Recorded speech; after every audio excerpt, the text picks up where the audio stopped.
Welcome to Ladies Talk Show. This is Leah Richeimer, and we are doing a deep dive. So this is where we take the questions, info@ladiestalkshow.com. Send them in. We will try our best to get them answered. Gila, go. What you got for me today? Okay, lots of questions rolling in. Keep Okay. sending them in. Okay. Rachel's asking, my husband and I don't have much to talk about, but when he's with his friends, he talks loads. It hurts me that he doesn't share with me the way he does with them. How can I fix this and encourage him to open up more with me? Wow. So I'm going to answer this like, standing on one foot. What I think might be going on is that he's getting a lot of positive feedback when he does it with people.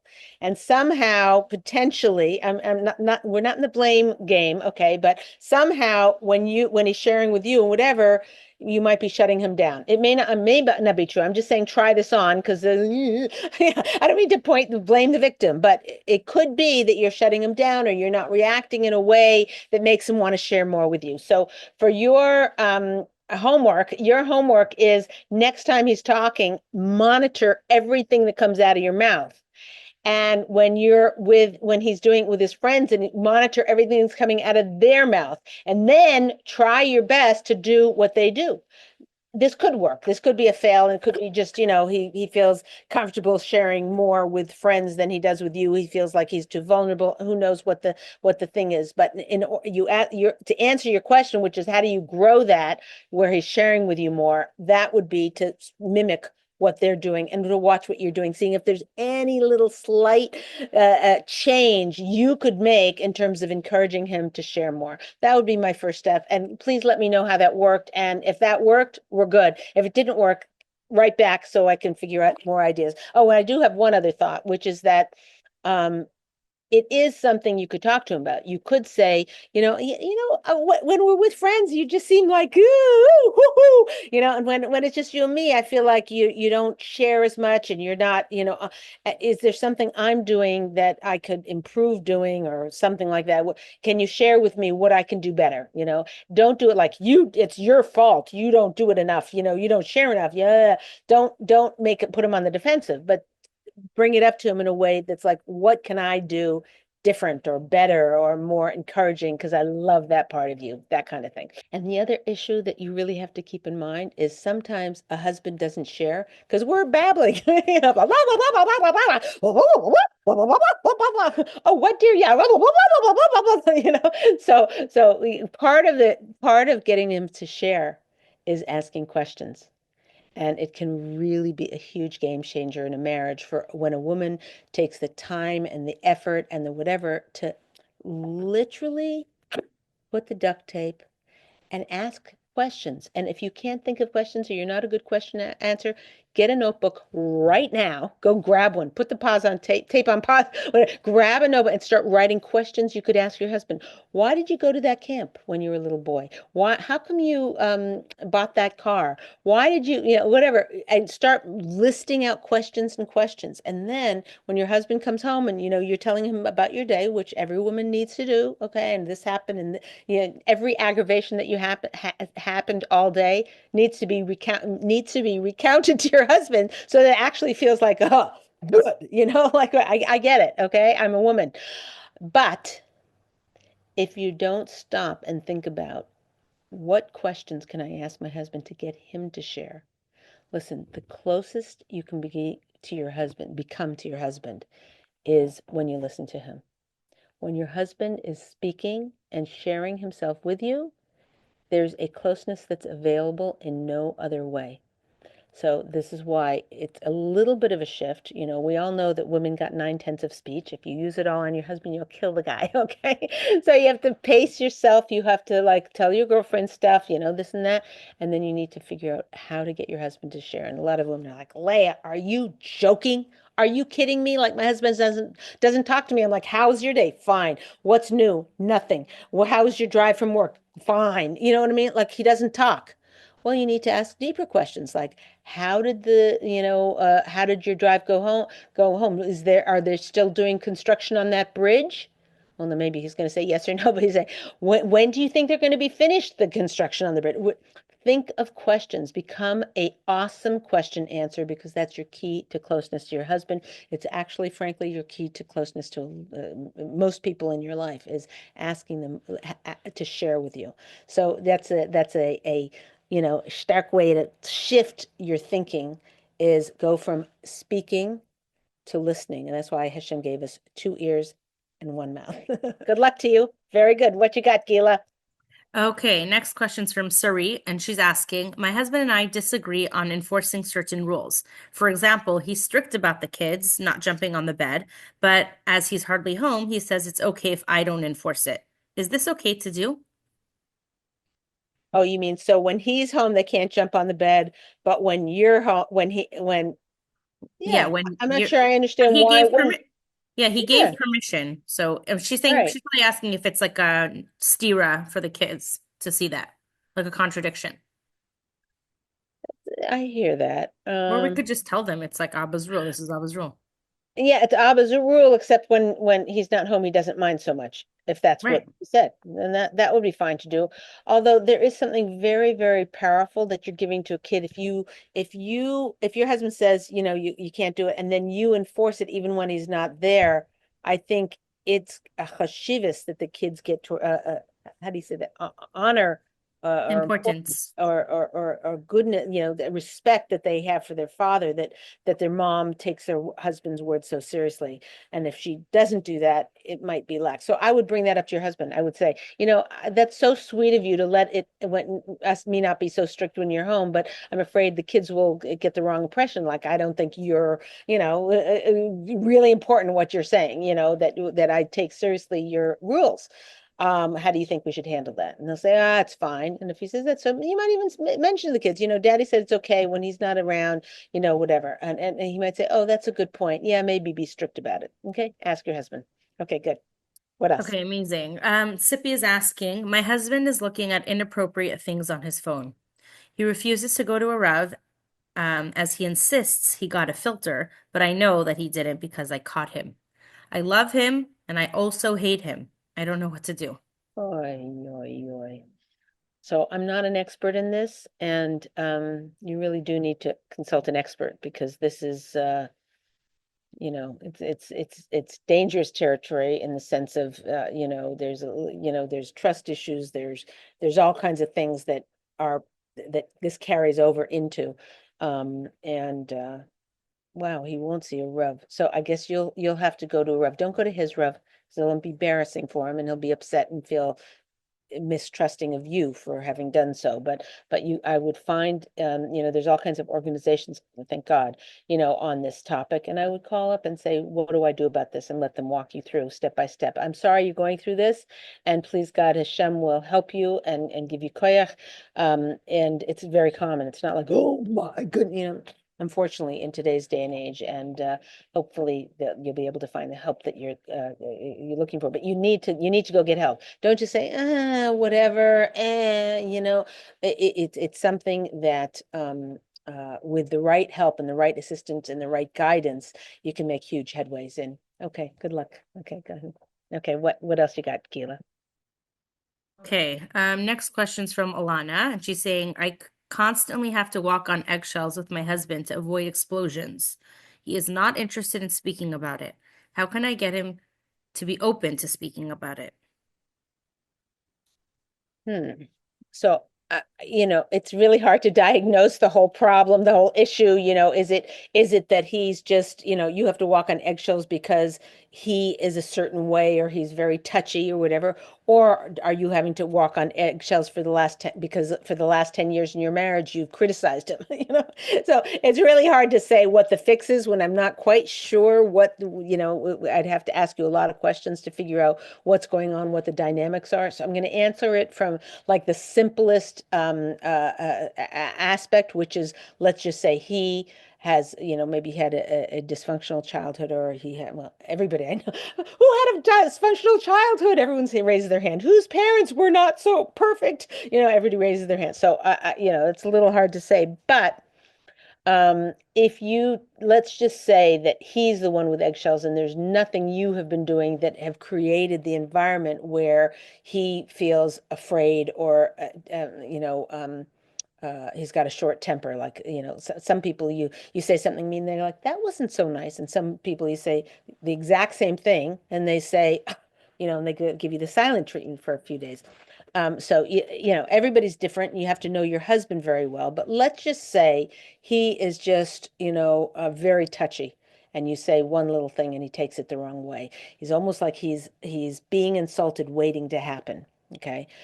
If that's the case, then there's a few things you can do. Three main things. The first thing to do is to let him know, put him on notice and say, I just want you to know that I don't know why it seems to me, I'm not trying to be mean or anything or put words in your mouth, but it seems to me that you're a touchier type of person or a sensitive person. You're sensitive to language and stuff, and that's why I love you. That you are, you're sensitive about that, unless it isn't why you love him. But if it is, then be by all means say it. So you say that, say something like that to him, and you say, I'm going to work my absolute hardest that I possibly can to be as kind to you as possible, to not say things that upset you, whatever. It's a learning curve. I'm going to do the best I can. And I just want you to know that even with as hard as my intentions are, and as much as I want to do that, I'm going to fail. That's how life is. Some days are good, some days aren't so good. So I'm sharing this with you because I want your really full forgiveness and understanding that my intention is good, even if to you I made a mistake or I said something wrong or you thought my intention was bad. I'm putting you on notice right now. My intentions are to have you feel loved and respected and close to me. And if I blow it, I'm going to work on it. That's one thing. That's the first thing you can do. The second thing you can do is be very conscious of your verbiage. Like make note of when you say things that he says this, when he is on eggshells and when he gets insulted and whatever.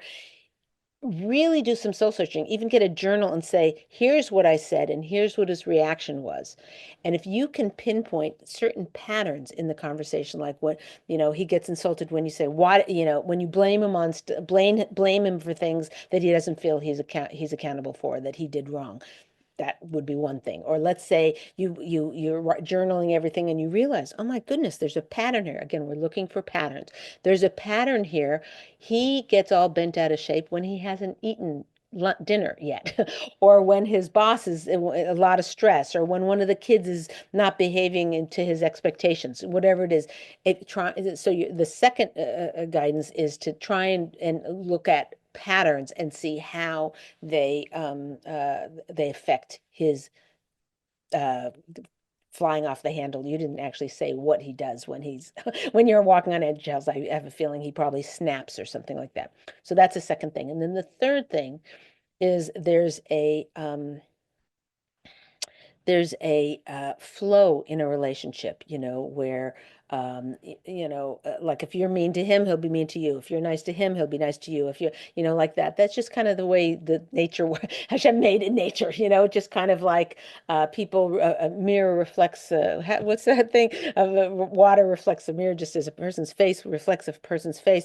And so your whole, way of being and how you're presenting yourself and how you're interacting with him can really be altered if you pay attention to what you're doing and how you're doing it and use very, very conscious actions that, again, once you've seen sort of what the pattern is, if it's always when he's hungry, then when you realize, oh, he hasn't eaten yet, stay out of the room and then come in and give him his dinner right away, like that. So it's basically with those tools, hopefully that'll give you a breakthrough in your closeness with him and your ability to talk to him about it. And the key thing for you is to not beat yourself up about it, not beat himself up about it. Part of the problem that keeps people blocked and not being able to get over their problems or get over their issues. Part of what blocks that is being mad that it is the way it is.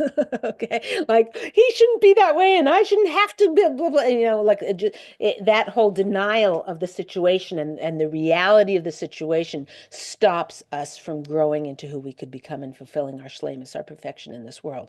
So recognizing that and saying, okay, this is what it is. This is the cards that Hashem gave me. This is not like my husband doing it to me. This is the cards Hashem gave me. And am I going to reject everything and throw it in the garbage, or am I going to say, okay, this is what it is. How can I make the best of it? And that hopefully will sustain you to doing the work necessary to get that closeness back when you're feeling like you're walking on eggshells. Okay, Hatzlacha. Hashem should bless. Wow, Leah, that was so Yeah. thorough, and I hope she rewinds and reads that again for when she needs it because that was like a free therapy session right Oh, there. there you go. Okay, Okay. Hi, good job. Ruckel's asking. I'm reading your book, 21 Days to an Awesome Marriage. Woohoo, shout out. Yay. Um, Wait, where is it? Hold on. yeah, get it out. There you Woohoo. go. 21 Days to an Okay. Awesome Marriage. Yeah, It's okay. a cliff note, easy read. Yeah. Um, okay. And working on prioritizing my husband. Is there a point where it is overboard and I need to take my needs into account? Wow, good question. And you got something backwards. You're not supposed to never not take your needs into account. You're supposed to always take your needs into account, but couched with the fact that you want closeness and you want to meet your husband's needs and you want to meet your family's needs. So it's a very, very crucial thing for you to sort of it's a balance. It's a balance. And that's why God gave us Bina Yasera. Woohoo! Like we've got the wisdom to be able to balance these things. Is it easy? No, you get into routines and you get into understanding what your real needs are. There's so many times, women are, especially for newly marrieds, they're so busy trying to please their husband that they feel like a schmutz after a while, and then they build resentments and all kinds of things. This is not good.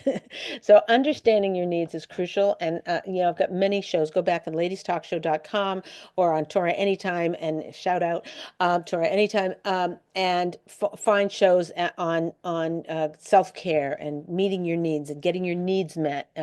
Not self-care. I mean, self-care is a secondary to it, but just getting your needs met. I have a lot of shows on that. So there are a lot of classes and very, very crucial for a woman to understand her needs and to make them a priority in her life. Otherwise, resentments build. So what was the question again, Gila? She was wondering if there was a space for her to like be herself and not just be, it sounds like she feels like she needs to be submissive. Is there a point where it is overboard and I need to take my needs into account?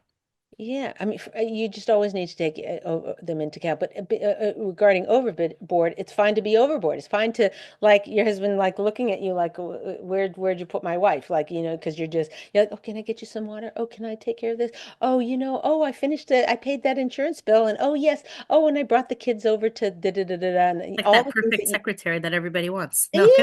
Yeah, but I'm saying is if you're dependable and your husband can count on you, he can fly. He can fly. That's what allows him to earn more money. That's what allows him to feel safe in his own home. That's what allows him to cherish you and adore you. There's many, many, many things. I'm just talking about this right now. Is that there's no overboard. There's no just keep as much as you can pour into that relationship, but as much as you can pour into taking care of him and being dependable for him. There's no overboard on that as long as you are getting your own needs met. And everyone's got different, pacing. Some people need to work, work, work, work, work, and then they need 20 minutes to just relax or find out what your needs are. Again, I have many shows on that, mostly figuring out what your deep needs are, separated from what your wants, because they're conflagrated. Is that right? They're like mushed on top of each other. They're the needs and wants. And so we're just, I think our husband's a human vending machine. So you have to separate that out. You have to keep your wants over here, your needs over here, get clarity on your needs. And again, I don't remember what chapter, it could be that you on Marriage Secrets, you find the chapter there on getting your needs met. I don't remember what chapter it is, like 5, 6, 4, 5, 6, 7, something like that. But here's the other thing. By the way, this is a Marriage Secrets. There's 220 for newbies here. There's 220 Torah sources in here. I'm a full-time volunteer. All my royalties from all of my books go for Shalom Bayis education. So I can push this all I want because I don't get anything about it, gain anything from it I only get you having a better marriage. Okay, fine. Okay, that was that. Good. What's the next question, Gila? Good job. And all the schar in olam haba. I mean, What did you okay, say? And what? all the schar in olam haba. I mean, Alava, that's alava, what you get out of it. Okay, alava. Brachi's asking, I love my husband's assertiveness and leader type personality. However, sometimes he's just too rough and tough, and I don't think he'll ever soften up. Do I just accept this as my fate? I mean, So I'm so confused. I'm so confused because that's a man. Like, what would you want differently? Like, I'm so confused. Like, you know, the harshness allows a man to make parnasa. Um, meanness is different than harshness. Harshness is like, gruffness or something like that. And some husbands are more gruff than others, some are more refined than others, whatever. But I, you don't wouldn't want to throw the baby out with the bath water. I had a woman, she said to me, my husband's like just, a bully type. That's a little bit different. That's a little bit overbearing. And I said, to be honest with you, you don't want a bully for a husband, but you also don't want somebody who is so meek that he can't stand up for himself. So you have to be careful what you wish for because you might get it. So bullying is not good, and then that probably needs to go into therapy and figure out how to work a relationship when you're married to a bully. But for this situation, what you're talking about is somebody who just has harsh tendencies, and that's the definition of a man. Um, Now, if it goes from harshness into meanness, that's something you need to have a conversation with him about, and saying, maybe I'm hypersensitive, but I think it's a woman thing. But when what you just said, or sometimes, you can talk about an umbrella situation. You can talk about a single incident and say, it makes me feel like you're pushing. I don't. In other words, if you call him a bully, that I would not do that because that kind of puts a label on him that he can't really grow out of. Then he starts to see himself like that. And you just have to know one thing: a man's opinion of himself is whatever his wife's opinion of him is. Let me say it again: a man's opinion of himself is whatever his wife's opinion of him is. So if you think, oh, he's so undependable, guess what, ladies? That's who he sees himself as. If you're like, oh, he's just way too harsh and he's a bully and he's this, that's how he sees himself. So you have to work very, very hard on yourself, on your own plunking a definition on him. I've known so many women who have a kid who's ADHD or whatever, has some label, and it's just such a disservice in many times. I mean, it's there's a lot of value to it. Then they get the help they need and they get whatever, but labels and placing labels on things is puts people in a box. And if you do that to your husband, it's going to be hard for him to get out of the box and hard for him to be the kind of man that you want, that dotes on you, or maybe some women wouldn't like that, but that cherishes you and wants to do everything he possibly can to make you happy. It was very, very crucial that your question was, should I just, okay, that's the way he is.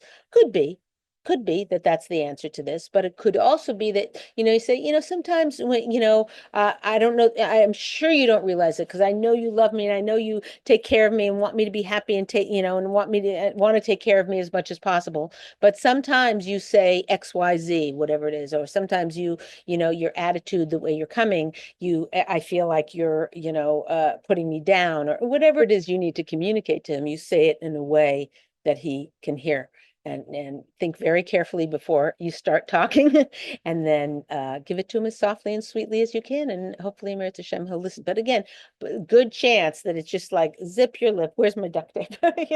Zip your lip, and it's a man. I'd rather him be that than too soft. So okay, good. All right, go ahead. okay, so Hannah is asking, I want to have an open home and lots of guests, but my husband is quiet and uncomfortable with this. It's so important to me. I wish he would come on board. Do I need to accept that this is him, or can I try to push it?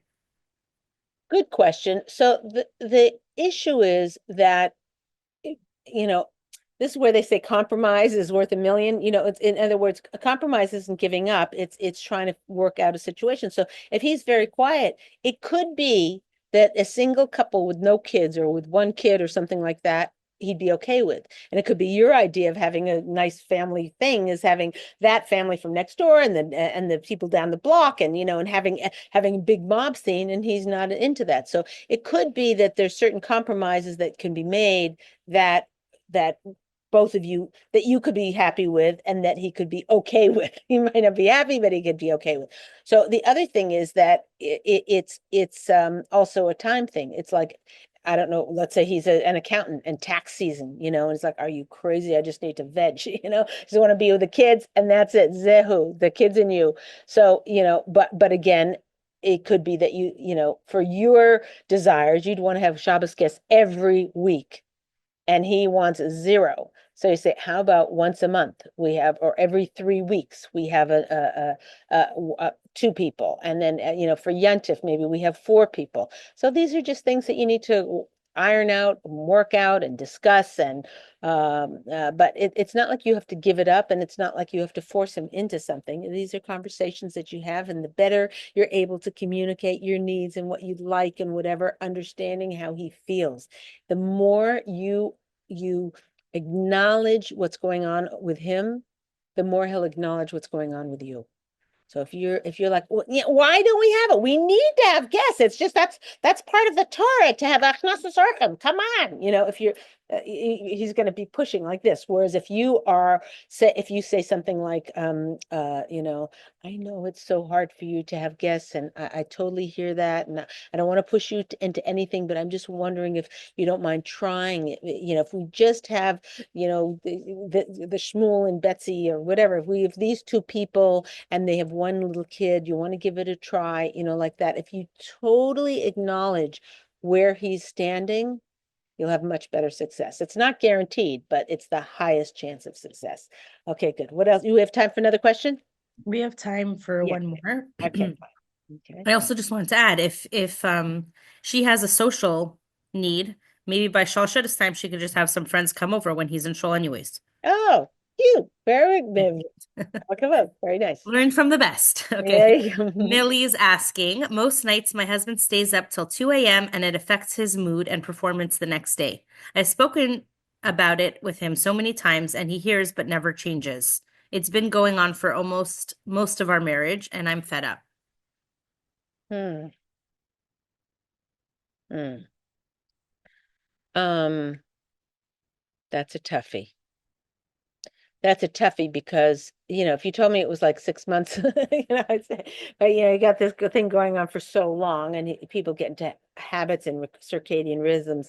It's actually, if you can give a little bit of rahmanas, pity or in your heart for the impossible, challenging, not impossible, but the extremely challenging choice or decision to change your circadian rhythm. When somebody's a night owl, it's like torture to try and shift it. It's a lot of work. It would take huge Herculean efforts.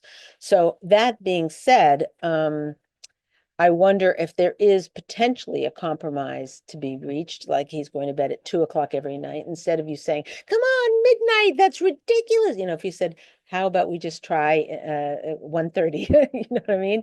And just see if that improves his situation. And maybe he likes that. And the other thing is, a wife should never be her husband's alarm clock. So he said, okay, I'll try just at 1:30, come get me, no, no, nothing doing. A woman should not put herself in the position of having to be her husband's police. It's a recipe for disaster. Even if he says, I want you to, I want you to, that's what they make alarm clocks for, so I wouldn't do that. But I would have a conversation with him and say, if you take a look back for the last however long you've been married, let's say, what, 10 years, 20 years, and you've been trying to get him to change, probably your number one strategy is nagging. That's the default strategy of women BTW, by the way.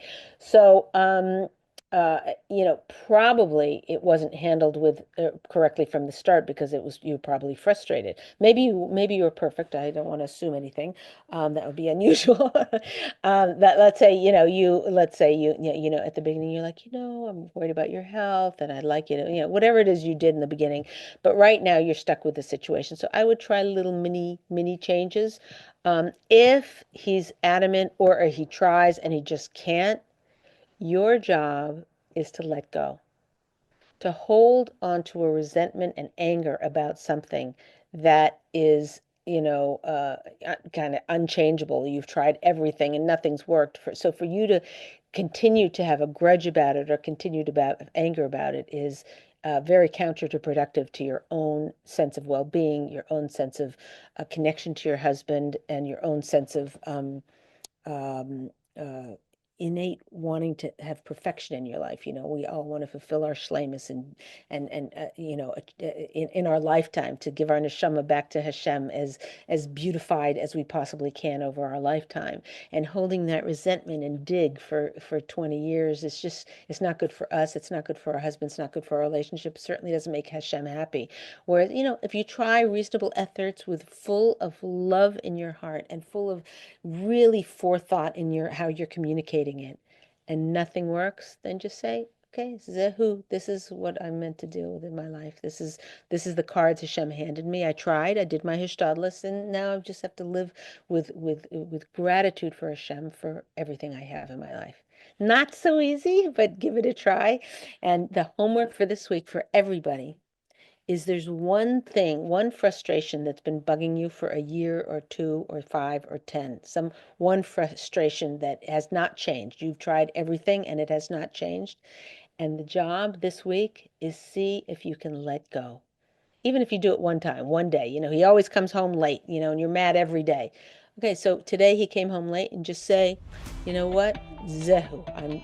This is my lot in life. This is what I got. So one time this week, you're going to accept something that prior you have not been able to accept. And I will tell you, the beauty of this exercise is that when you strengthen that muscle, it can play out in other ways in your life. Okay, it's Leah Richeimer for the Ladies Talk Show. We'll see you next time.